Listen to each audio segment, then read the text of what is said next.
21 अप्रैल 1526। जगह थी पानीपत का जंग का मैदान। एक तरफ थी बाबर की 15,000 की सेना और दूसरी तरफ थी इब्राहिम लोधी की 1 लाख सैनिकों की भारी भरकम सेना। जंग की शुरुआत हुई और केवल आधे दिन की लड़ाई के बाद बाबर की सेना ने इब्राहिम लोधी की सेना को धूल चटा दी। इब्राहिम लोधी इस जंग में मारा गया और भारत में मुग़लों के राज की शुरुआत हो गई। लेकिन सवाल ये है कि आखिर बाबर भारत क्यों आया। नमस्कार दोस्तों, आपका स्वागत है पंचनंदा में। आज के इस वीडियो में हम बात करेंगे कि आखिर बाबर भारत क्यों आया। बाबर का जन्म हुआ था सेंट्रल एशिया के शहर फरगाना में। बाबर के पिता फरगाना शहर के गवर्नर थे और उनका संबंध तैमूर वंश से था। जब बाबर केवल 11 साल का था तो उसके पिताजी की मौत हो गई। केवल 11 साल की उम्र में ही बाबर फरगाना का रूलर बन गया। उस दौरान समरकंद सेंट्रल एशिया का एक इम्पॉर्टेंट शहर था। बाबर का सपना था कि वो समरकंद पर राज करे। केवल 15 साल की उम्र में बाबर ने समरकंद को जीत लिया, लेकिन समरकंद को जीतते वक्त फरगाना बाबर के हाथ से चला गया और फिर समरकंद भी कुछ समय बाद किसी और राजा द्वारा जीत लिया गया। इस तरह बाबर ना तो समरकंद का रहा ना फरगाना का।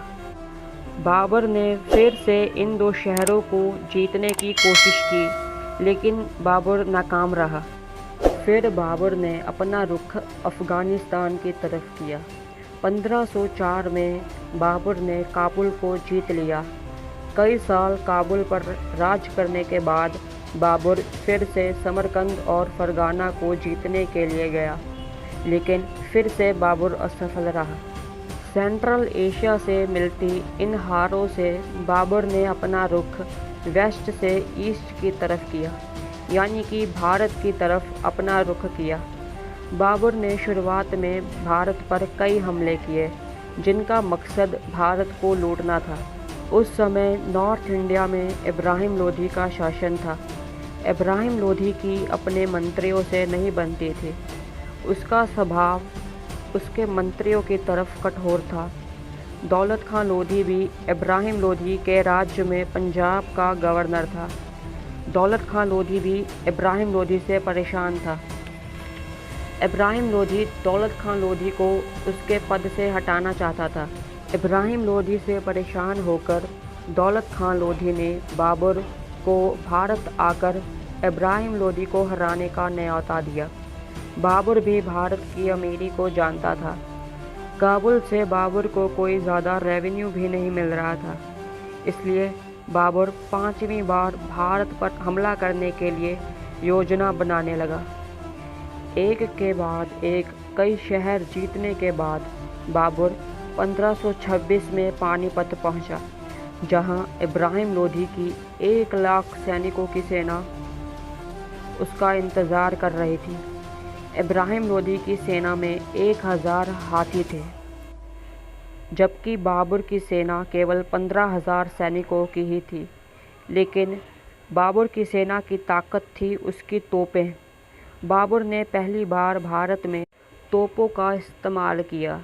बाबर की तोपों का इब्राहिम लोधी के पास कोई जवाब नहीं था। आधे दिन की जंग के बाद बाबर पानीपत की यह जंग जीत चुका था। इसी के साथ भारत में मुग़ल साम्राज्य की शुरुआत भी हो चुकी थी।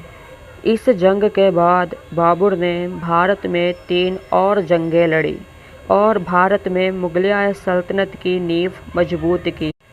1530 में बाबर का देहांत हो गया और बाबर की गद्दी उसके बेटे हुमायूं को मिली। उम्मीद है कि आपको वीडियो अच्छा लगा होगा। आप वीडियो को लाइक और चैनल को सब्सक्राइब कर सकते हैं।